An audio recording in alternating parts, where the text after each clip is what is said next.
Hello friends, welcome back to Keto Kitchen. நம்ம கிச்சன்ல இன்னைக்கு மூணு வெரைட்டியான பிரேக்ஃபாஸ்ட் பார்க்க போறோம். இந்த மூணு பிரேக்ஃபாஸ்ட் மே பாத்தீங்கன்னா less ingredient, simple, less time consume பண்ணக்கூடிய ரெசிபீஸ் தான். ஒன் பை ஒன்னா வாங்க பார்க்கலாம்.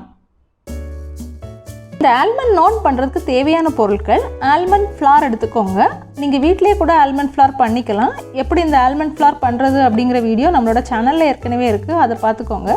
Then ஒரு 20 gram of butter எடுத்து நீங்கள் எந்த பிளேட்டில் வந்து நான் இல்லைனா பிரெட் பண்ணணும்னு நினைக்கிறீங்களோ அதில் வந்து நல்லா மெல்ட் பண்ணி எடுத்துக்கோங்க. நம்ம அவனில் வச்சு இப்போ வந்து மெல்ட் பண்ண போகிறோம். இப்போ இந்த பிளேட்டில் வந்து நம்ம நல்லா ஸ்ப்ரெட் பண்ணிட்டோம். இது ஒரு 20 செகண்ட் மைக்ரோவேவில் வச்சு எடுத்துக்கோங்க.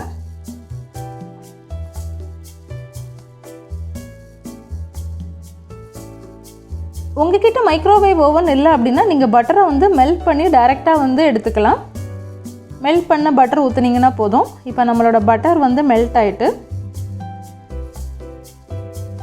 நம்மளோட ஆல்மண்ட் ஃப்ளார் 2 இல்லைனா 3 ஸ்பூன் வந்து சேர்த்துக்கோங்க.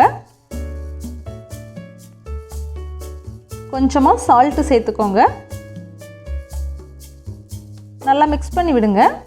பட்டரும் நம்மளோட ஆல்மண்ட் ஃப்ளாரும் நல்லா மிக்ஸ் ஆகணும். கூடவே எக் சேர்த்துக்கலாம். இப்போ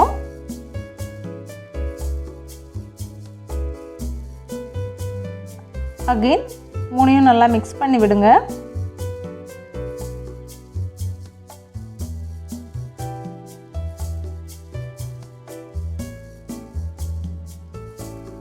இந்த நான் மிக்ஸ் கூட இப்போ நம்ம கோகோனட் ஆயில் சேர்க்க போகிறோம். ஒரு ஸ்பூன் கோகோனட் ஆயில் சேர்த்துக்கோங்க. இப்போ நம்மளோட நான்குள்ளே மிக்ஸ் வந்து கம்ப்ளீட்டாக ரெடி ஆகிடுச்சு. பாருங்கள் அதோட பக்குவம் எப்படி இருக்குதுன்னு.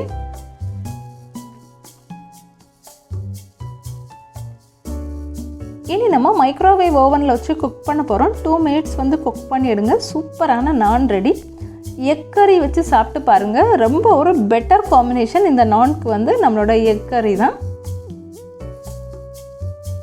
இந்த டிஷ் உங்களுக்கு பிடிச்சிருந்ததுன்னா நம்மளோட சேனலை வந்து சப்ஸ்கிரைப் பண்ணிக்கோங்க. கூடவே அந்த பெல் ஐக்கானே ஆன் பண்ணி ஆல் அப்படிங்கிற ஆப்ஷனில் வைங்க. அப்போ தான் நியூவாக போடுற வீடியோஸோட நோட்டிஃபிகேஷன் உங்களுக்கு கிடைக்கும்.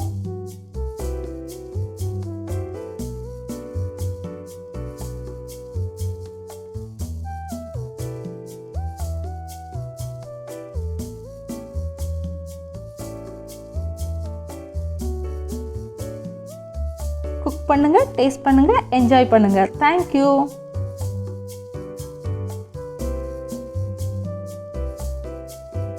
சீஸ் ஆம்லெட் பண்ணுறதுக்கு தேவையான பொருட்கள்: சீஸ் சீட் 1 எடுத்துக்கோங்க. 1 or 2 கூட நீங்கள் யூஸ் பண்ணிக்கலாம். கேப்சிகம் கட் பண்ணி எடுத்துக்கோங்க. டொமேட்டோ, கேபேஜ், பட்டர், ஆனியன், கொஞ்சமாக பெப்பர் தூள் எடுத்துக்கோங்க. இப்போ வந்து பேனை ஹீட் பண்ணிக்கோங்க. சீஸ் சீட்டை வந்து ஸ்ப்ரெட் பண்ணிக்கோங்க. ஒரு சீட் இல்லைனா 2 சீட் கூட நீங்கள் வந்து யூஸ் பண்ணிக்கலாம்.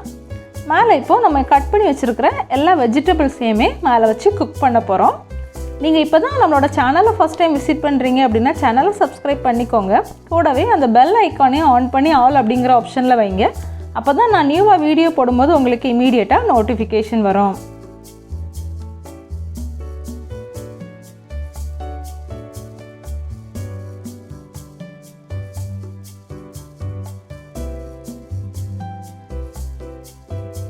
ஸ்டவ்வை மீடியம் ஃப்ளேமில் வச்சு குக் பண்ணிக்கோங்க. அப்போ தான் நமக்கு அந்த வெஜிடபிள்ஸ் வந்து வேகிறதுக்கு டைம் கிடைக்கும். தென் சீஸ் வந்து நல்லா குக் ஆனால் மட்டும்தான் நம்மளால் அதை வந்து டர்ன் பண்ணி போட முடியும். ஸோ கொஞ்சம் நல்லா குக்காக விடுங்க. மேலே பட்டர் வந்து ஸ்ப்ரெட் பண்ணிக்கோங்க. அந்த பட்டர் வந்து மெல்ட் பண்ணி வரும்போது சீஸும் பட்டரும் சேர்ந்து நல்ல ஒரு டேஸ்ட் கிடைக்கும்.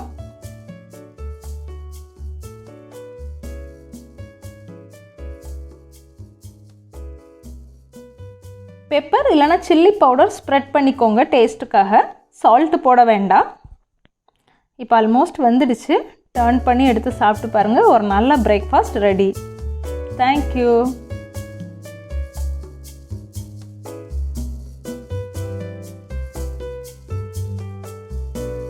நெக்ஸ்ட் பண்ண போகிற டிஷ் பன்னீர் இட்லி. பன்னீர் எடுத்துக்கோங்க. Baking soda, salt, coconut flour, then coconut oil. எப்படி பண்ணுறதுன்னு பார்க்கலாம். ஃபஸ்ட்டு பன்னீர் எல்லாத்தையும் மிக்சியில் போட்டு அரைச்சி எடுத்துக்கலாம். மைல்டாக அடித்து எடுத்துக்கோங்க.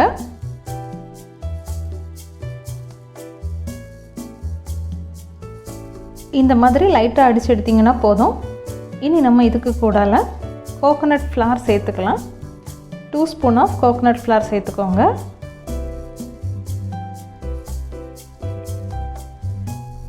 தென் சால்ட்டும் பேக்கிங் பவுடரும் சேர்த்துக்கோங்க.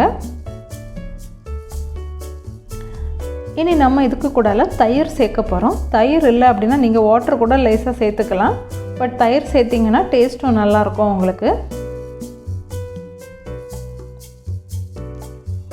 இதை கிரைண்ட் பண்ணி எடுத்துக்கோங்க.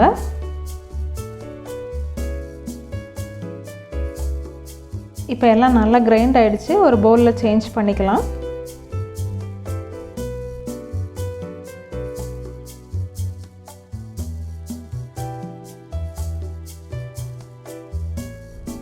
Two spoon of coconut oil சேர்த்துக்கோங்க. கீட்டோசிஸை நம்ம ரீச் பண்ணுறதுக்கு இந்த கோகோனட் ஆயில் வந்து ரொம்ப ஹெல்ப் பண்ணும்.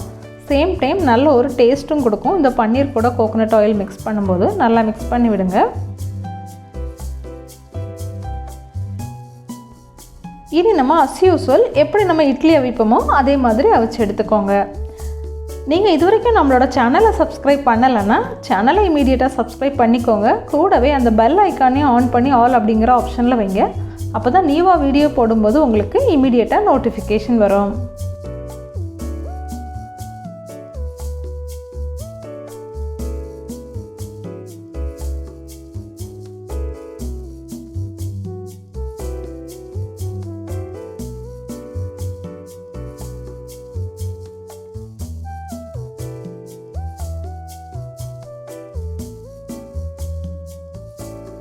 இட்லி குக்கரில் வச்சு வேக வச்சுக்கோங்க. ஒரு 15 மினிட்ஸ் ஸ்டீமில் வேகட்டும். இப்போ வெந்துடுச்சு. எடுத்து பார்க்கலாம் நம்மளோட பன்னீர் இட்லி எப்படி இருக்குதுன்னு. ரொம்ப நல்லா வந்திருக்குது. டேஸ்ட் பண்ணி பாருங்கள், ரொம்ப நல்லாயிருக்கும். வீட்டில் நீங்கள் ட்ரை பண்ணி பாருங்கள். இதுக்கு கூடால நான் வந்து கீட்டோ சாம்பார் எடுத்துருக்கிறேன். நீங்கள் டொமேட்டோ சட்னியோ இல்லைனா கோகோனட் சட்னியோ கூட யூஸ் பண்ணிக்கலாம். இந்த வீடியோ உங்களுக்கு பிடிச்சிருந்தனா லைக் பண்ணுங்கள், ஷேர் பண்ணுங்கள். ஏதாவது டவுட்ஸ் இருந்துச்சுன்னா கமெண்ட் பண்ணுங்கள்.